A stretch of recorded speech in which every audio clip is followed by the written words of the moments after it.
ራጁ የምትባልች ወንድ ልጅ ለምን እንደሆነ አላውቅም የጣላችሁትን ነገር ሰው ሲያነሳባችሁ ወይም ደግሞ ሴት ልጅ አልፈልግም ስትላችሁ በጉልበት የምትሄዱበት መንገድ አለ ማለት ነው በጉልበት የምትሄዱበት መንገድ አለ ናዮ እስር ቤት ሆና ሰዎች መተው ሲጠይቁክ ምንም ነገር የለንም ራጁ ምንም ነገር የለንም ብለህ ስትናገር ነበር አይደለ አሁን ግን ከእስር ቤት ተፈታ ስትመጣ ምናምን ነገር ለምን ጸጥ አለ ቲክቶክ ይሁን ለምን አረፈችውን ከዚህ በኋላ እናት ናት እኮ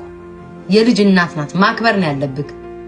የፈለ አይኖ ናዮ 19 አመት ወይ 18 ምናምን ወይ 17 ብትሆን ሁሉም ሰው ያውቃል ልጅ ናት